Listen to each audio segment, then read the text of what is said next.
Hi, Kelsey. I'm sorry that the internet keeps breaking and that it is your sole responsibility to fix it. The internet is a big entity, and if it dies, we are going to be screwed. So anyways, uh, thank you for the video.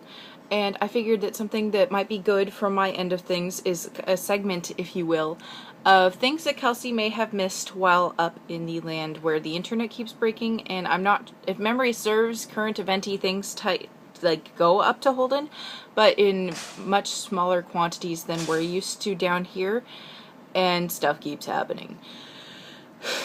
And so, you know, things that you may have missed, they're either awesome or noteworthy, or you would be looked at strangely if you came back down here and did not know about it.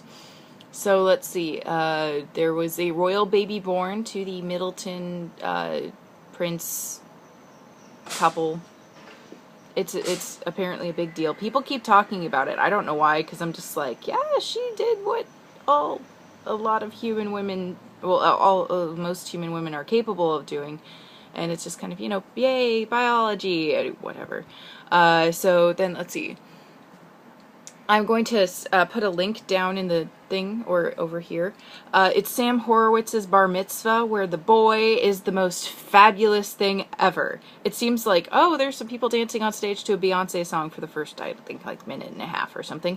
But seriously, keep watching. It's the coolest thing ever. I'm just like, that boy is living for this moment.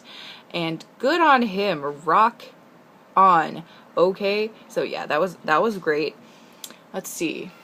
The Rose Quarter was recently renamed as the Moda Center, and people are upset about it. If you remember the whole fiasco with the Made in Portland sign, Made in Oregon sign, people get really mad about stuff like that, and they will fight to the last to have it changed back to, or not changed to, things that they are familiar with. There's there's petitions to make it like the Rose Garden Moda Center type things, but I don't know, we'll see. It was only a matter of time. I mean, it's kind of a trend with things like Geldwin Field. If you pay to maintain it, they want it to be named after you or something. I don't know. Let's see. Russia's being a bunch of wangs. America's less than happy with them. Apparently it's like not World War.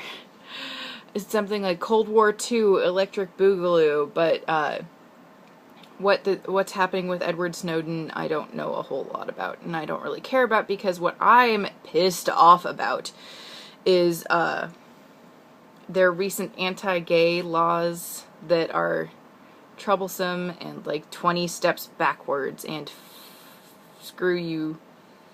Basically, yeah, they're being a bunch of wangs. And so basically what the law they passed is that it's the law against the propaganda of non-traditional sexual relations, which was originally the propaganda of, or the law against homosexual propaganda. And so apparently it's a little bit more PC this way, but if you think it's going to be enforced and there's fines going to be imposed upon couples that are straight but don't want kids or can't have kids, then you will be sadly mistaken, and you have not been paying attention to laws of this nature, because it's solely used to hurt gays and the gay community. And it's, let's see, it imposes significant fines of up to $31,000 for providing information about the LGBT community to minors, holding gay pride events, speaking in defense of gay rights, or equating gay and heterosexual relationships with each other. And it also is going to apply to both foreigners and Russian nationals alike. So if the Winter Olympics are coming up, and they're going to be held in Russia, which is going to be really interesting, and there's a lot of debate on whether or not the Olympians or people that are just going to go see the Olympics are going to get arrested. Sorry, a clanky car just went down the street. And I'm 30 seconds over the 4-minute mark, but I don't even care. My video last week was really short, so whatever. So yeah, Russia makes me so mad. Just any things of this nature, like seriously, like between gay rights and reproductive rights, like those are the two easiest ways to make me want to hit things. So that's unfortunate, to say the least.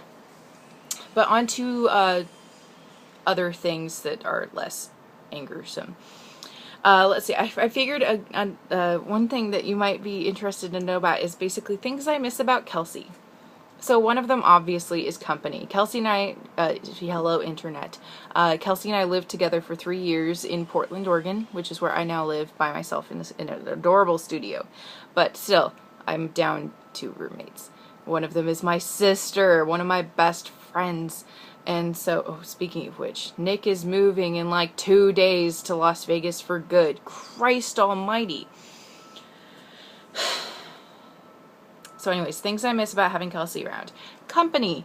Just being able to walk into the living room being like, what's up, sister? You want to watch some cheesy TV shows on Netflix? Like, we burned through Cake Boss like you wouldn't believe. It's weirdly endearing.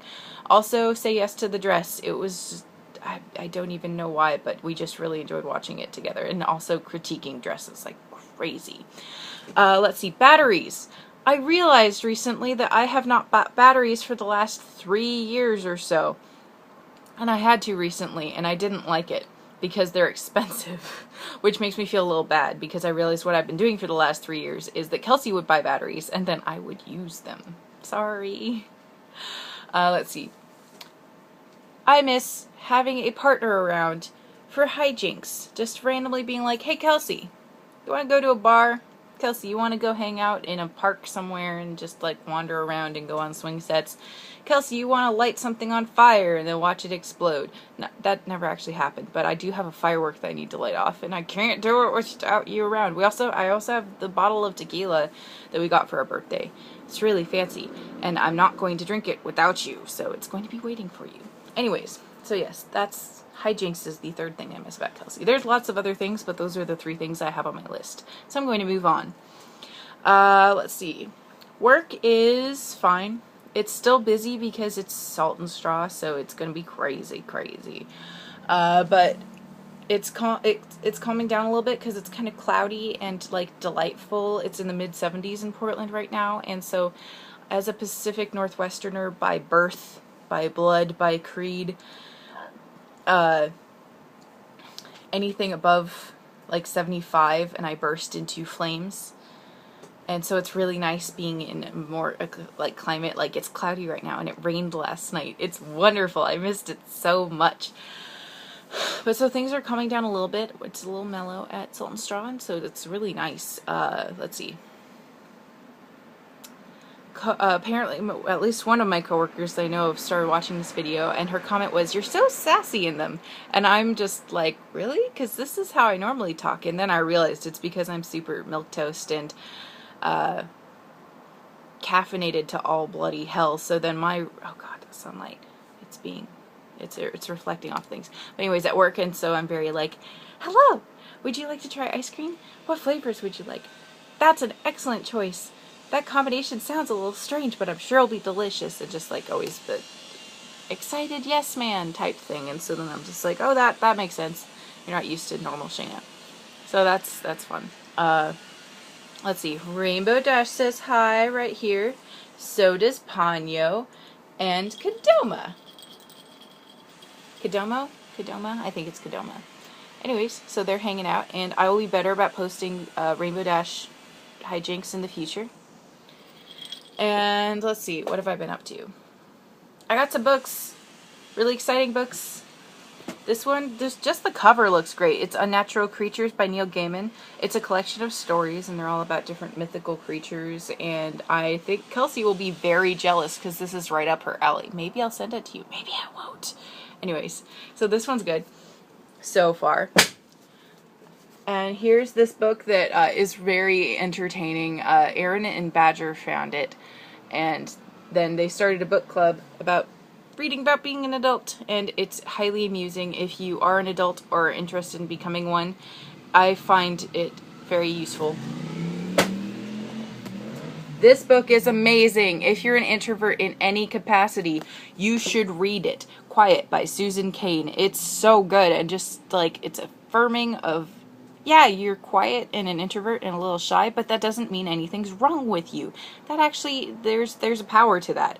And it's really cool, and I suggest anyone who's even slightly introverted to read it because it's very kind of healing, because we do live in a society where extroversion is valued highly, and we're constantly being told, oh, you just need to get out there, you just need to talk to people more, and you're just like, but what if I don't want to?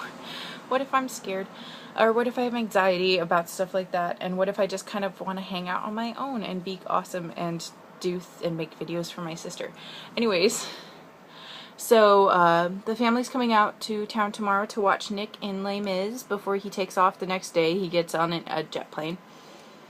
And yeah, that's me. So let's see, I probably could have made that into like 3 separate videos, especially because now I'm getting up to 11 minutes. But I don't care. I will talk to you later, Kelsey, and have a great day. I hope things are good up in the village.